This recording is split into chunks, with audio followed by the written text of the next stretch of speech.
Chers frères et sœurs, je suis heureux de m'adresser à vous qui allez participer à la mission du 8, cette mission du 8 décembre qui vraiment, je crois, reflète bien le dynamisme missionnaire de notre diocèse.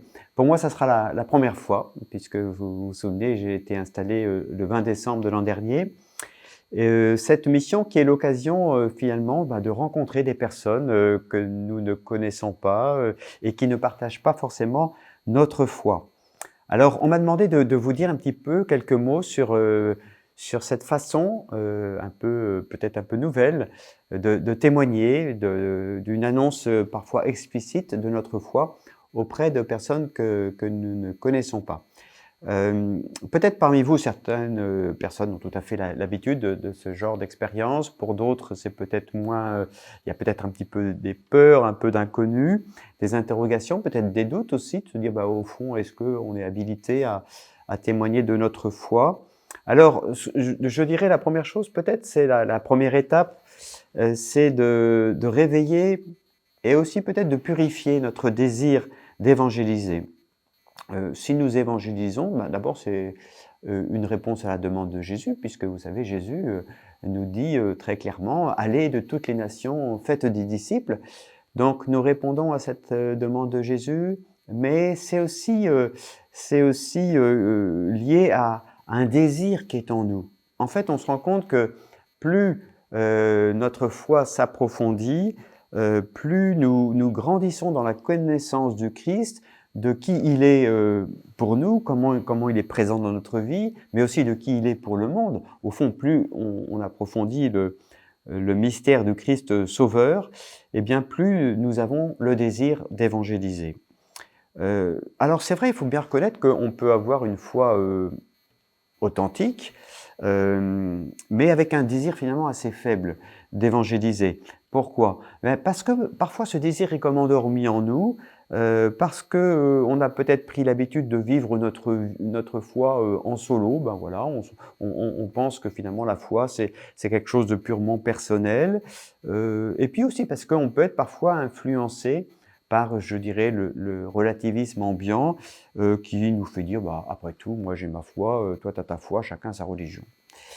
Donc vous voyez, la première exigence pour celui qui souhaite évangéliser, c'est vraiment faire grandir sa foi, approfondir sa relation au Christ. Quand je dis que c'est premier, c'est pas simplement au sens chronologique, parce qu'en fait, on entre dans un cercle vertueux. Plus j'approfondis ma foi, plus j'ai le désir d'évangéliser, et plus j'essaie d'évangéliser, plus j'ai le désir d'approfondir ma foi, parce que je me rends bien compte que parfois, voilà, j'ai pas trop su comment faire, et donc je rentre vraiment dans un cercle vertueux. Je disais tout à l'heure que ce désir peut avoir besoin parfois d'être purifié, parce que nous avons des bonnes intentions, bien sûr, pour évangéliser, mais peut simuler des intentions moins pures, par exemple, j'ai envie de montrer que je suis capable, moi aussi, comme les autres, d'aller dans les rues, j'ai pas peur, etc. Ou je vais évangéliser parce que finalement, je veux surtout défendre une institution, une culture ou un certain type de société. Donc, voilà, il faut demander aussi au Seigneur de purifier nos intentions. Alors, donc, une fois que ce désir d'évangéliser grandit, comment faire? Alors, dans le cadre de cette mission du 8, je le disais tout à l'heure, il y aura bien sûr des occasions d'une annonce explicite, d'un témoignage personnel à des personnes que nous ne connaissons pas. Peut-être c'est bien de se souvenir que ce n'est pas le tout de la mission. La mission, elle ne se limite pas à l'annonce explicite, elle comporte de multiples facettes et il ne faut pas croire qu'on est un super chrétien parce qu'on est capable d'aller évangéliser dans les rues et que ceux qui ne le font pas sont des mauvais chrétiens. Vous voyez, la mission, elle a, je le disais, plusieurs facettes. Elle passe par le service des pauvres, elle passe parfois par une vie très humble et cachée, et par le fait d'être des artisans de paix et de justice. Mais c'est vrai, il faut le reconnaître, c'est un petit peu la grâce de notre époque finalement que de redécouvrir cette manière d'évangéliser, cette annonce explicite du Christ. Et je crois vraiment que se lancer dans ce genre d'aventure, vivre une telle expérience, ça peut vraiment bouleverser notre propre foi et faire vraiment grandir notre désir missionnaire qui va se déployer au fond tout au long de l'année. Alors, comment faire? Je posais la question. Je dirais la première chose, c'est la prière.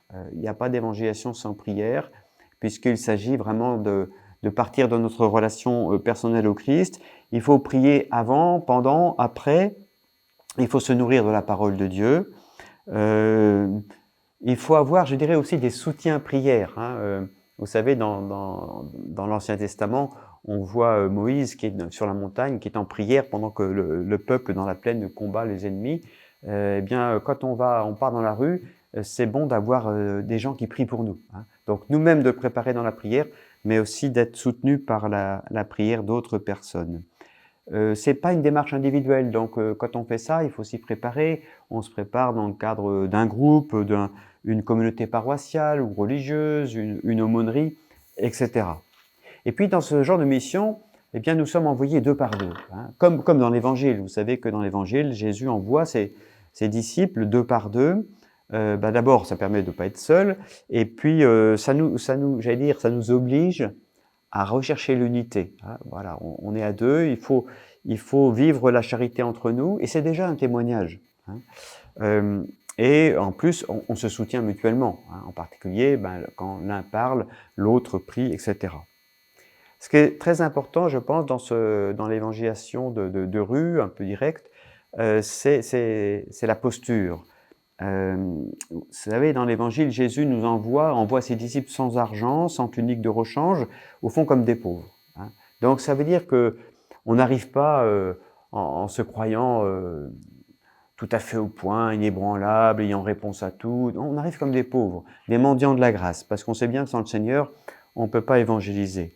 On n'arrive pas en prenant les gens de haut, comme des gens qui savent, des sachants, comme on dit aujourd'hui, ou des donneurs de leçons. On n'a pas non plus réponse forcément à tout. On n'est pas des super chrétiens. On arrive comme on est, avec nos fragilités, avec nos peurs. Mais c'est vrai, il faut bien le reconnaître, on fait aussi, dans ces expériences, on fait l'expérience d'une sorte d'assurance qui est un don de Dieu. Comme on le voit dans les Actes des Apôtres, un don de l'Esprit Saint qui nous donne cette assurance pour annoncer Jésus-Christ, pour confesser Jésus.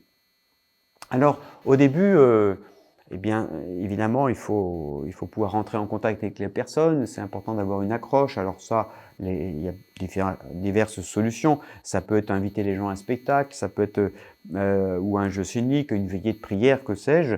En fait, c'est surtout un moyen d'engager la conversation. On ne vient pas évidemment en cherchant à convaincre à tout prix, à faire pression. Au fond, on arrive dans cette attitude de dire, voilà, moi j'ai commencé à découvrir quelque chose du mystère du Christ, il me donne la joie et j'ai simplement envie de partager cette joie. Alors bien sûr, on rencontre des personnes qui ne sont pas intéressées, qui nous envoient balader. Bon, alors à ce moment-là, ce qui est important, vous voyez, c'est de surtout pas insister.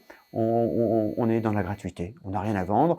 Si les gens ne veulent pas, bien sûr, on les laisse partir sans aucun problème. Cette gratuité, d'ailleurs, peut être elle-même une forme de témoignage.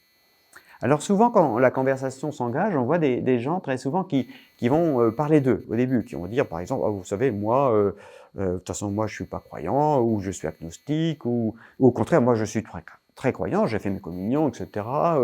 Ou des phrases du style, vous savez, oui, oui, Jésus, oui, mais enfin, l'Église, non. Bon. On a ce genre de réaction. Le piège, c'est de vouloir tout de suite corriger ce qui ne nous semble pas ajusté dans ce qu'ils ont dit. Et là, c'est le piège parce qu'on va tomber dans une confrontation. Et une confrontation, souvent, ça va être stérile parce que, au fond, la personne, elle va se fermer. Donc, ce qui est important, c'est plutôt d'être capable tout en se laissant guider par l'Esprit Saint, parce qu'au fond, vous voyez, vous sentez bien à travers tout ce que je vous dis qu'il n'y a pas une recette magique. Il s'agit vraiment de se laisser guider par l'Esprit Saint. Et souvent, on va se contenter de valoriser ce qu'ils disent. Par exemple, la personne qui vous dit Jésus, oui, l'Église, non, on va valoriser Jésus. Vous pensez que Jésus est important, c'est magnifique. Ou la personne qui dit je suis croyant, ça c'est quelle chance d'avoir découvert que la vie, c'est pas que le matériel, etc.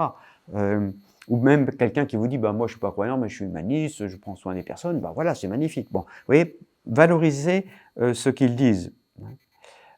Souvent, ce qui est étonnant dans ce genre de rencontre, c'est qu'on discute avec des gens qu'on ne connaît pas, et puis au bout de quelques instants, quelques minutes, on voit des gens qui se livrent à nous, qui nous confient des choses très personnelles, et parfois aussi des épreuves qu'ils ont pu traverser. Là, évidemment, c'est très important d'être dans l'écoute. Hein. Tant pis si on ne dit pas tout ce on aimerait dire, il faut être dans l'écoute. Et cette écoute, elle est un témoignage. En fait, on se rend compte qu'aujourd'hui, il y a énormément de gens qui vivent dans une grande solitude. Et le fait d'avoir quelqu'un qui enfin les écoute vraiment, hein, évidemment, ça suppose une véritable écoute. Même si on n'a peut-être pas pu dire grand-chose, ils vont rentrer chez eux, ils vont se dire, mais au fond, c'est étonnant, comment ça se fait que cette personne que je ne connaissais pas, je lui ai livré ces choses tellement personnelles. Ben, c'était un homme de Dieu, c'était une femme de Dieu. Et voilà, il y a quelque chose, l'Esprit Saint fera la suite.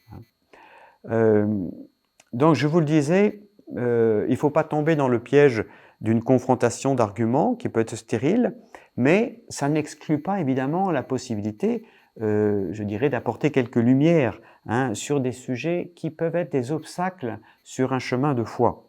Alors, il y a des remarques aujourd'hui qu'on entend fréquemment, c'est la question du mariage des prêtres, c'est les femmes prêtres, c'est l'Église des riches, etc. Et dans ces cas-là, un peu d'apologétique. L'apologétique, ça veut dire on est un peu au niveau des arguments, peut être utile. Mais oui, parce qu'il faut comprendre qu'en fait, quand les gens disent font ce genre de remarques, souvent ce ne sont pas forcément leurs véritables questions, mais c'est ce qu'ils entendent dans les médias. Et donc, ils sortent ça en premier, et ça peut être, parfois, ça peut être pour eux un obstacle, et c'est pour ça qu'il faut aussi un peu avoir quelques réponses. Mais au fond, c'est pas forcément leur vraie question. C'est une façon soit de se défendre, soit de se justifier, parce qu'on voit en fait des personnes qui sont un peu à la marge, mais qui sont attirées par le Seigneur. Elles le sentent plus ou moins inconsciemment, mais elles ont besoin finalement de justifier leur non-foi ou leur non-pratique. Donc, il faut être capable à la fois de répondre à ces questions-là, mais sans s'y appesantir, parce que ce ne sont pas forcément leurs vraies questions. Dans ces réponses que nous faisons, évidemment, à un moment donné, il faut être capable de s'impliquer. Et là, on s'approche vraiment du témoignage. Vous voyez, et surtout lorsqu'on voit qu'il s'agit vraiment de vraies questions. Quand je dis des vraies questions, je pense bien sûr à la question du mal et de la souffrance.